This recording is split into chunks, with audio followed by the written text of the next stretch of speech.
Okay. Aquí estamos con Ángela Hernández Núñez, escritora dominicana, poeta, ensayista, organizadora de la comunidad, cuentista. Ha publicado toda una serie de libros muy destacados en la República Dominicana. Emergencia del Silencio, que es un estudio de la mujer en el proceso de educación, la historia de la mujer en el proceso de educación, que tiene que ser uno de los libros más importantes sobre la educación de la mujer desde sus principios en el siglo XIX hasta los años 80.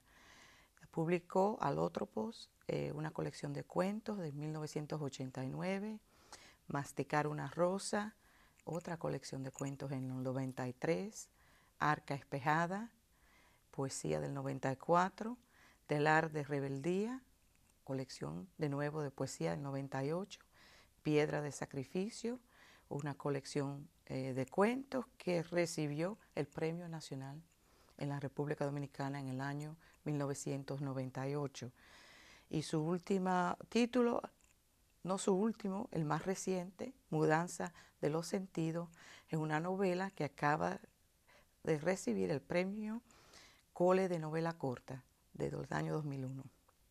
Aparte de eso, quiero decir que yo conocí el trabajo de Ángela en una visita, no la conocí a ella, en una visita a la República Dominicana a principios de los años 80, donde encontré toda una serie de panfletos para educar a la mujer, sobre el comportamiento de la mujer, sobre la educación sexual que ella y su esposo de entonces, José Sosa, publicaron. Su obra ha sido incluida en antologías en Italia, en Francia, en España, en los Estados Unidos. Entre los títulos está el Green Cane and Juicy Flotsam de Rutgers University Press del 91, está Out of the Mirror Garden de Anchor Books del 96, La Immaginazione 162 del 1999 en Italia. La editorial Castalia la incluyó también en una antología muy importante que es del cuento hispanoamericano en el siglo XX. Y podría continuar señalando tantos de sus logros hasta ahora, porque tiene una cosecha muy hermosa y todavía sigue sembrando. Esa parte, una amiga muy querida, pintora, madre de 4 hijos, una persona excelente y hermosa. Y ella nos va a leer ahora una selección de Piedra de sacrificio. Gracias. Una gota de sangre. El dedo recorrió la página de ocre poroso. Una emoción de sintonía le ahuecó el tacto, atrayendo paisajes de fénix, jardines con rocas y pozos cristalinos, montañas suspendidas en el vacío, cortejos gentiles de sensuales parejas tomando el té. Estas comarcas de plástica vecindad distrajeron el corazón todavía ávido de la administradora del museo. Aspiró a fondo, sintiendo su cuerpo como una joven culebra, un arcano a la par que se le deshacía sin desciframiento, facultado, no obstante, para medrar en placenteras resonancias. La punzada de una imprevista grapa, cuya punta enmohecida se hundió en la yema del pulgar, la sacó del agradable embelesamiento, comprobándole, una vez más, que en su vida toda extralimitación tendría que ser truncada de algún modo ominoso. Al principio, un minúsculo chorro de sangre brotó trabajosamente. Apretó con vehemencia el dedo, hasta que una gota gorda y creciente vaciló sobre la superficie pálida, derramándose en el cristal de la mesa, donde lució como un punto distinguido entre la fulgurante orfebrería. En este brevísimo lapso, Estuvo completamente sola, entre destellos que el sol del atardecer hacía flotar en un campo ajeno. Olvidó las vergüenzas, olvidó el resto de su cuerpo y de sus líquidos. Pensó que una gota de sangre es como una conjetura sobre la manta blanquísima de la primera noche, en que el vivir se aloca y precipita, de un lado la maravilla, del otro el chasco, un ojo enrojecido contemplando por la ventana la fiesta recién acabada, luego pupila ansiosa que atisba el sendero por donde debería arribar el que desperdiga los días en lechos diferentes, buscando cerciorarse de que un cuerpo virgen no siempre suelta una gota de sangre, hasta que la propia naturaleza se ha desgastado y ya no tiene gobierno sobre el hábito. Una gota de sangre puede ser una vidriera, un río, un cascabel rotando entre las costillas, de la que migra en la ventana un punto acercándose o alejándose. Y pensó en la emperatriz del vaso de porcelana, que siendo máxima no era la favorita, y se observó a sí misma, consorte reverente figurando diademas y concubinas en relojes que no se deben descubrir, pues traducen el tiempo vertiginoso que envejece. Supuso que una gota de sangre tendía a ser como el antojo encarnado en la nuca de su esposo, esquivo bajo la palma atribulada de su mano. Pensó en el árbol de ciruelo que gozó fugada, impúdica, bajo el resguardo de otra frente y otros dedos, desdeñadores de historias sobre manchas de la primera noche. Representó papilas, poros y polen. Entonces despertaba con melodías acuáticas en el cerebro, experimentando su naturaleza, escolopendra, azalea, los exclusivos orgasmos, para regresar sorprendida al galipote malhumorado de las idas y vueltas, incomprendiendo el hombre, único otro de sus experiencias, esa renuncia terca dictada por la responsabilidad. Una gota de sangre puede ser efectivamente un botón de rosa andándole en el seno, una advertencia de escape, el báculo que clausura con un golpe la tarde o una vida. Una gota de sangre es como un disparo sobre el reloj de arena en la hora súbita en que hay un llover sucediendo en todas partes, un diluvio del alma, una acción que se revuelve, y recordó vestimentas de verdes plaquetas, los helicópteros, las paredes horadadas y el insomnio. En la glorieta, el muchacho tocando la guitarra, luego de haber participado en un fusilamiento. Ciarén acechándole desde el balcón. Preciosa es la gota de azul ultramarino oscilando entre el ojo, precisa o bamboleante como el amanecer caleidoscópico, en que por un momento se olvidan relámpagos y trincheras. Una gota de sangre es abertura al infinito, por donde un ojo se contempla y un sueño refleja a otro sueño, y pensó que ese sueño discurriendo, como la arena en el reloj, solo podría corresponder a Ciarén, la niña de sus ojos, atravesada por una bala loca. Una gota de sangre puede ser la pupila escudriñando la nave imposible del retorno. Pensó también que una gota de sangre podía ser una cosa viva y bella, como un augurio, la cabeza de su primogénita avanzando por el canal de su vagina, dos grandes ojos llevando aún la raíz y el rumor de todos los lenguajes, el aura fronteriza de los peces pegada todavía a sus contornos. Una gota de sangre extinta que apunta, Riel, Estela, debiendo cifrar lo que ella, absorbida en la diariedad, no escribió ni escribiría, pues sus intentos creativos resultaban rosáceos, a la manera tensa y tersa de la existencia que jamás estalla, pero también puede ser un criadero de mariquitas y caléndulas, como aquello que bullera sin salir de su alma.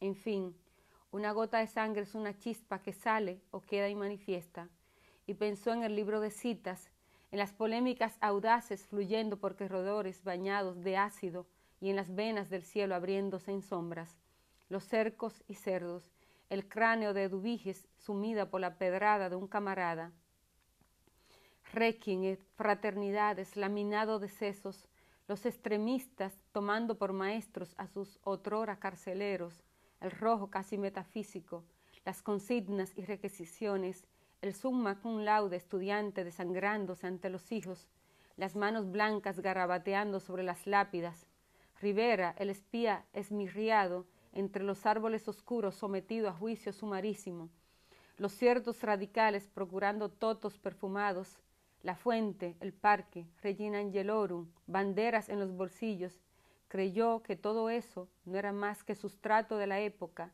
en que todavía mecía Ciarén, síndrome de Down, en sus piernas, acogiendo en su pensión a universitarios y empleados públicos con sus mundillos e ínfulas, con sus especulaciones y osadías, y presumió que la memoria y no la vida era obstinadamente pesimista. Una gota de sangre puede ser a la postre una baja, una época, el olor del armario donde se esconden libros prohibidos o el encanto cómplice del pensionista que hubo de vencer todos los peligros salvo el de su propia aceleración. Pero también una gota de sangre puede ser un mapa de gorjeos, y figuró cunas y dientecitos irradiantes, interferencia en la razón siniestra del que ignora y vive, su hombre anciano en propiedad de jóvenes mujeres, pensó en moras, huevos de sigua, granizos y humos acogedores como rampas, pensó que su niñez había sido larga y que su vejez era demasiado larga, pensó que toda su vida estaba hecha de transacciones y transiciones, un viaje de tránsitos que se detendría abruptamente. Una gota de sangre puede ser terminación, se dijo, sintiendo que su cuerpo se estremecía, mientras un sabor a ciruelas inundaba su paladar. Gracias, Ángela. A mí me gustaría que comentaras ahora un poco por qué leíste esa selección, qué en realidad, qué momento representa en tu evolución creativa.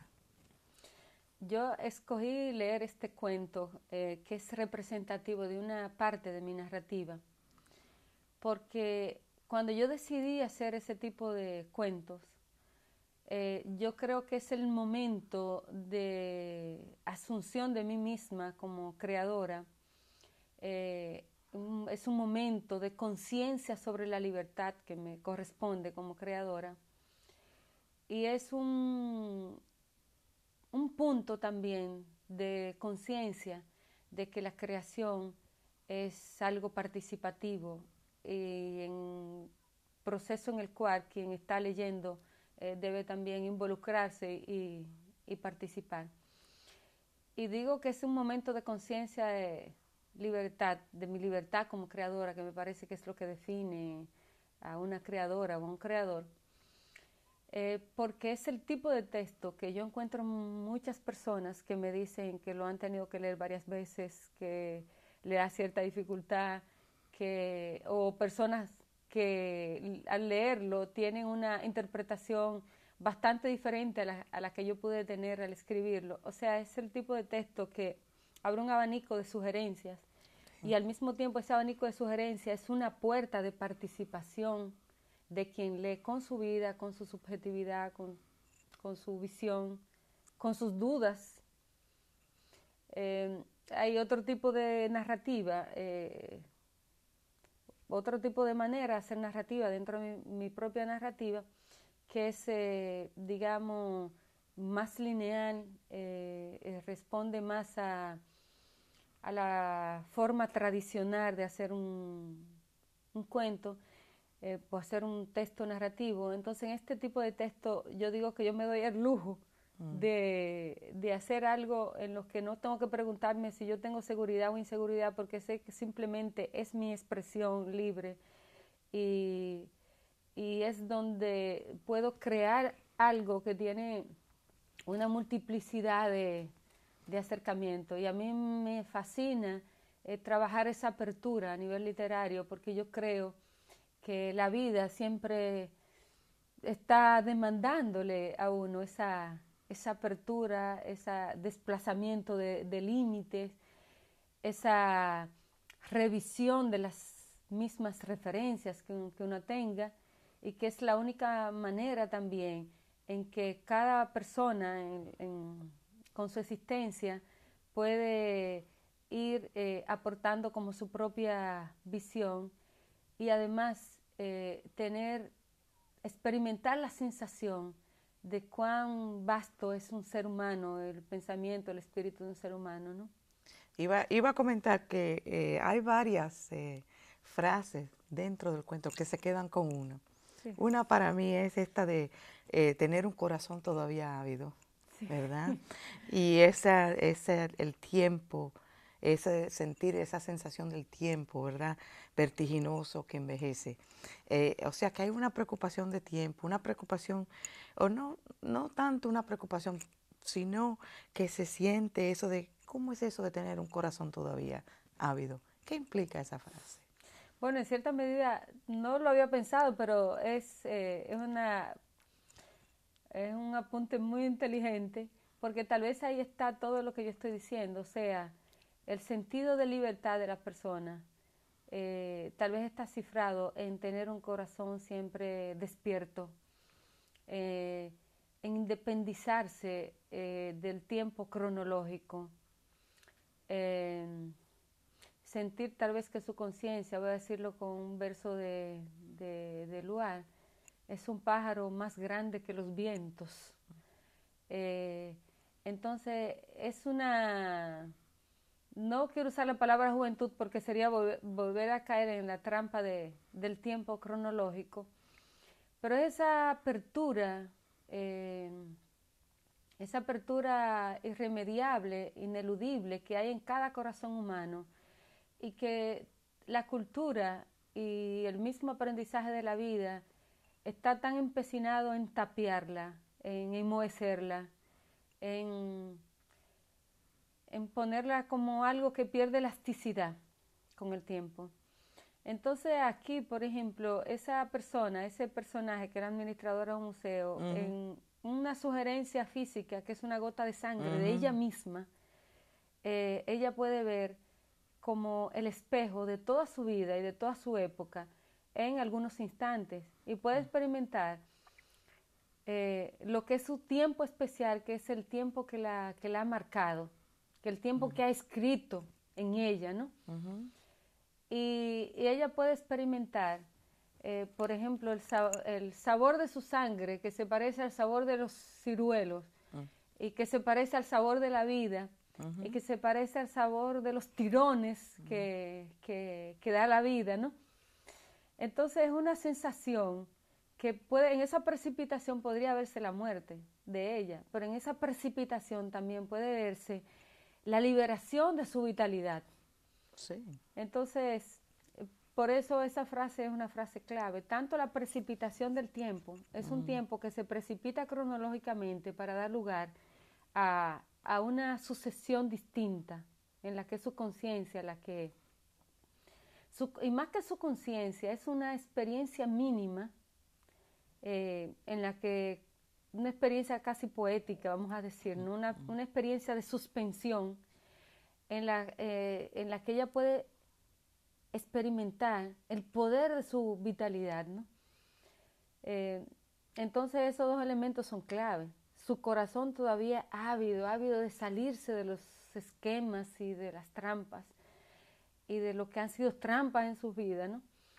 Y ese tiempo que se precipita a nivel cronológico para dar lugar a otro tiempo, que es el tiempo en singular, el tiempo de ella. De todas maneras, no es más que una mirada poética que probablemente para otra persona tendrá otra lectura. ¿Crees tú que esa mirada poética que das en este momento, ¿verdad? Que este personaje, que creas para este personaje tuyo, la hubieras podido o la has podido presentar en el pasado o es parte del momento en que te encuentras tú? Yo creo que parte del momento en que yo me encuentro, vamos a decir, podría decir que en la última década, o tal vez menos que 10 años. En mi experiencia personal como escritora, yo creo que yo durante muchos años traté de eludir esta inclinación que yo le he sentido desde que estoy pequeña, desde que tengo, como se dice, uso de razón, la inclinación por el universo que abrían los libros, por el sentido de que la fantasía, de que la imaginación no es algo apartado de la realidad, sino parte intrínseca de la realidad, ¿no? Ese sentimiento Y esa necesidad de participar, porque crear no es más que participar. Es como si Dios, vamos a decir, en su proceso creativo, nos dejaría a nosotros un pedacito de terreno para que nosotros cultivemos y podamos experimentar lo que Él experimentó creando, con todos nuestros límites humanos, y que eso al mismo tiempo se convirtiera como un respiradero de la jaula de tiempo y espacio en la que vivimos. Entonces yo creo que yo eludí el ser escritora, tal vez por timidez, tal vez porque me sentía con una responsabilidad de hacer algo más útil en un país como el mío, de una pobreza terrible, de unas situaciones políticas con mucha corrupción, con represión, o sea, tantas situaciones inmediatas, cotidianas, opresivas, ese sentimiento de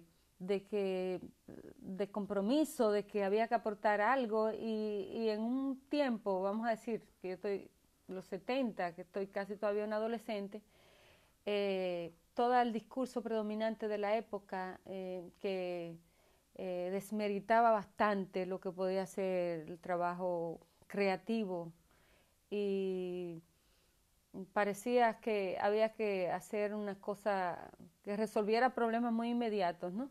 Entonces yo fui como relegando esa vocación, porque es una pasión, parte de mí, está en mi sangre. Y también las cosas que empiezo a escribir primero también son, yo digo que complacientes, en el sentido del discurso que había predominante en ese momento.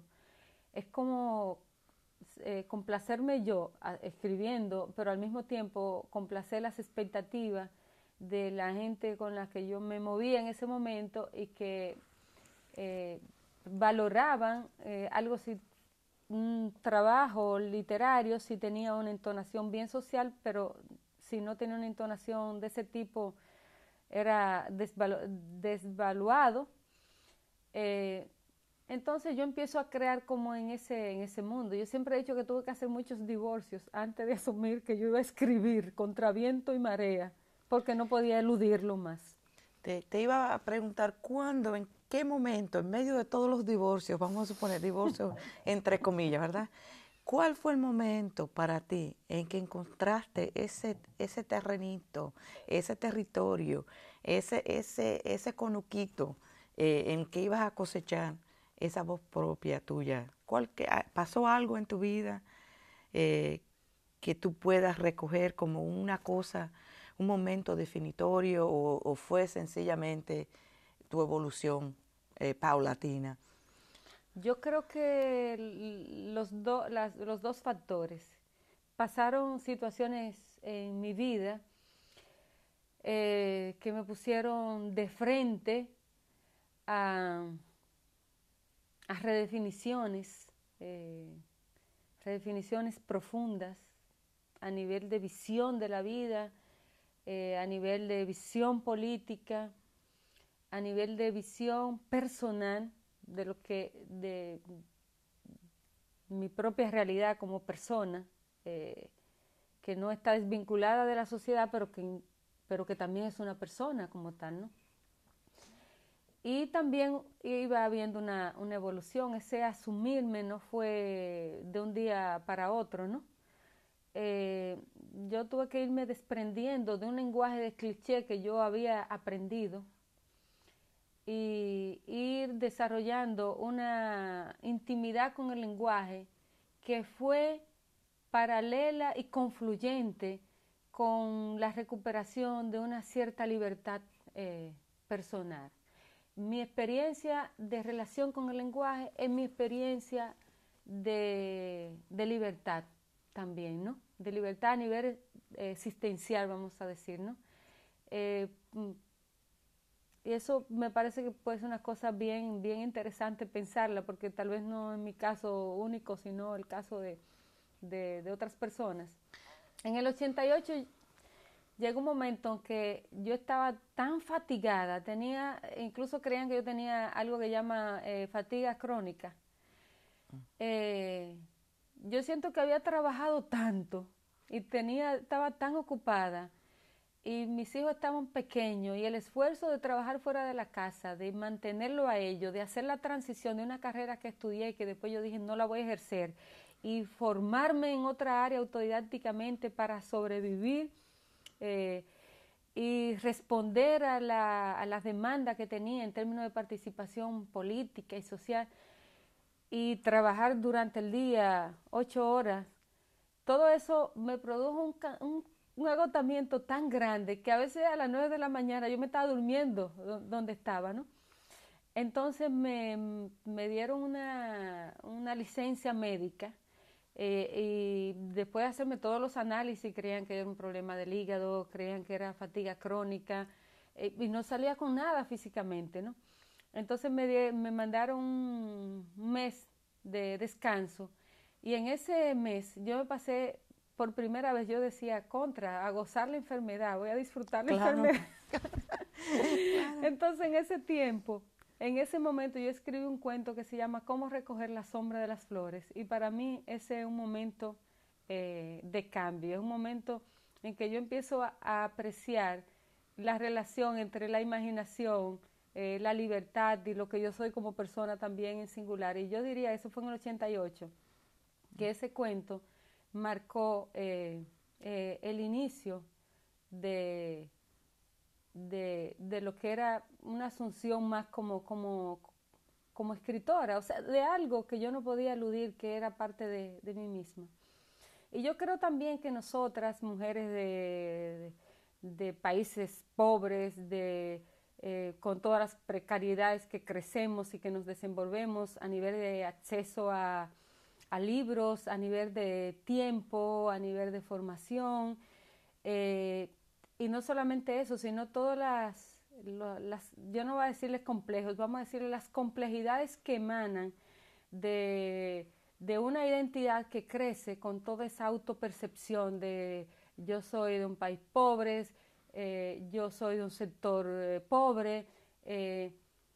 Yo creo que todo eso actúa para que haya muchos impedimentos, para que uno diga, llega un momento que diga, bueno, yo quiero ser escritora y yo soy escritora y como escritora estoy en el mismo plano de cualquier escritor de Francia o de Estados Unidos o de Noruega o de África, porque si hay un terreno, yo creo que uno puede experimentar la democracia, es en este, porque un escritor de República Dominicana o de Cuba, un poeta del año 1920, no es menos, simplemente distinto a un poeta de los surrealistas franceses. No podemos decir lo mismo tal vez con un propietario de colmado y un propietario de un emporio económico, o no podemos decir tal vez lo mismo de un científico formado en medicina en nuestra universidad, con un científico tal vez que se ha formado en Harvard. Tal vez hay diferencias, pero a nivel de conocimiento y a nivel de creación, puede salir de Cuba un Lezama Lima, que no salió nunca de ahí, con un universo tan vasto, tal vez más que, vamos a decir, que Joyce, tal vez a alguien le parezca una herejía, pero el universo de Lezama Lima en Paradiso no es menos y tal vez es más que el de Proust para mí, en términos imaginativos, en términos de elemento de explosión de la imaginación. Entonces, yo creo que eso es algo también que uno que es una conciencia de que, y creo que eso es bastante interesante para nosotras las mujeres, porque es un terreno también en que con los hombres no ponemos de tú a tú. Y se ponen de tú a tú las mujeres, las escritoras, con los escritores allá, porque si nos ponemos a ver las publicaciones, no están todavía de tú a tú, en el sentido de que para estar de tú a tú tiene que haber un sentido democrático en en el que aparezcan representadas igualmente mujeres y hombres, y todavía no ha pasado eso, a pesar de que hay tantas escritoras que tienen un trabajo muy sostenido como tú.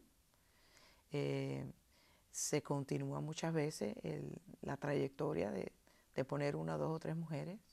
Estas últimas publicaciones, por ejemplo, del 96 de la Secretaría de Educación, las antologías de poesía, las antologías La de Manuel Rueda la de Manuel Rueda, la de José Alcántara Almanzar, de los ensayos, etcétera, de la prosa. Parece que no hubieran pasado las últimas 3 décadas, casi. ¿Qué dices tú de eso? Bueno, si yo lo digo en mi experiencia personal, voy a decirlo a 2 niveles, a nivel personal y a nivel de lo que pasa en sector y a nivel de lo que pasa socialmente, como yo lo percibo. Y voy a empezar por lo personal porque es lo que más siento. La verdad es que yo me siento con una tremenda alegría, como que en términos personal, yo siento que a mí no me influye la aprobación y la desaprobación. Y yo creo que ese es el sentimiento de libertad creadora. Yo no siento a nivel personal que a mí me afecta lo que diga o no diga alguien. ¿Tú ves? Entonces, yo creo que eso es un proceso también interno dentro de uno, pero que eso es un poder para uno. El trabajar con la conciencia, vamos a decir a nivel personal, de que yo estoy creando y tengo que encontrarme a mí misma y tengo que encontrar mi voz en singular y tengo que trabajar. Y que mi ánimo, mi estado de ánimo, ni mi autovaloración, ni mis principios autocríticos con respecto a mi misma obra, porque uno es su primer lector y vamos a decir, su primera lectora es una misma, ¿no? O digamos que me influye, yo no voy a decir que no me influye, porque tal vez eso es soberbio, pero me siento como bastante independizada de eso. Y tal vez eso tiene que ver con el hecho del trabajo, no solamente del esfuerzo de una, sino también del trabajo que han estado haciendo muchas personas, entre ellas críticas de gran formación y que han contribuido a darnos seguridad a las mujeres escritoras, ¿no? Y de los trabajos sistemáticos que se han venido haciendo a nivel incluso de fuera del país. Yo creo que eso es un gran refuerzo para nosotras.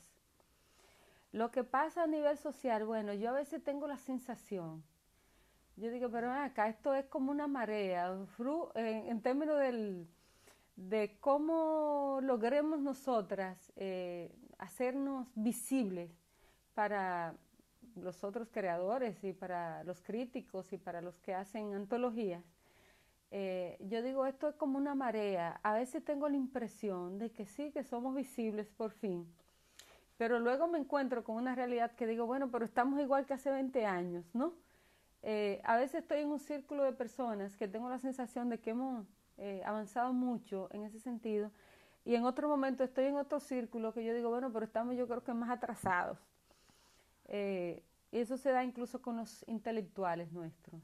O sea, hay algunos de nuestros escritores hombres que yo siento que van teniendo una flexibilidad creciente, incluso hasta en el lenguaje.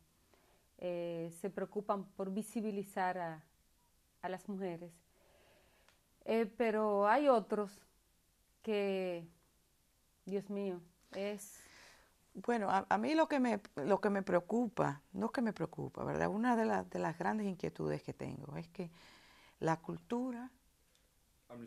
You're gonna run out of tape. I'm going to run out of tape? This has gone like 40 minutes. I mean, you're trying to time them about a half hour to 40 minutes. I did this yesterday to Professor Valdez. So you want me to? I'm about maybe 1/3 through this. Oh, you can't do that. No. Okay, so how much time do I have? They're timed like 30 minutes to 45 minutes apiece. Okay, how much time do we have now? 3 minutes. I mean, we don't have the camera won't go that long. You know what I'm saying? Like it's rolling. I got it. I don't know, Michael. That's okay. You don't have to Okay. explain. You just tell me. Yeah. Okay, I'm going to maybe finish my thought quickly here and let her say some concluding words. Okay. Exactly. Okay. All right. You tell me when we're on. You're on. You're still on. Okay. Ángela, la preocupación que yo tengo es qué pasa con la cultura que desaparece, porque, o sea, las vidas y los escritos que desaparecen, porque lo que se llama cultura con el pasar de los siglos es lo que se recoge en los libros. Y por eso es mi preocupación con las historias y las antologías. Pero esa es una conversación que vamos a seguir después con mucho más detalle. Yo quisiera quizás que terminaras con una pequeña reflexión sobre lo que significa en términos para ti como escritora el hecho de que hay toda una comunidad de lectores ahora fuera de dominicanos, fuera de la República, y qué impacto ha tenido eso en tu trabajo en términos de tus lectores implícitos o lectoras implícitas o no, y en términos de la difusión de tu trabajo. Para mí el hecho de que poder ser leída fuera de allá implica una posibilidad de yo participar también en mis lectores y en mis lectoras, ¿no? Y, por ejemplo, venir aquí a Nueva York y encontrarme con un estudiante que me habla de una historia de las primeras que yo escribí, eso, vamos a decirlo en términos de psicología tradicional, es un reforzamiento muy positivo. Sí, sí. Porque la verdad es que si hay alguna razón para uno escribir, aparte de un impulso que uno no sabe de dónde viene, que tiene su poco de misterio, si hay una razón aparte de esta, es la red de complicidades, los vasos comunicantes y la posibilidad de uno sentirse que trasciende la soledad que implica ser persona, ser escritora, a veces estar haciendo cosas en las que uno está buceando en un terreno de incertidumbres y en un terreno de dudas como es la creación. Entonces eso sin duda que es un reforzamiento muy, muy positivo. Yo me encontré en estos días con un pintor dominicano que me dijo que andaba en un pueblo de Italia y que hojeó una antología y que se puso contentísimo cuando encontró un cuento mío. Entonces para mí eso vale haber escrito ese cuento 100 veces, porque yo quiero en esto parafrasear a García Márquez.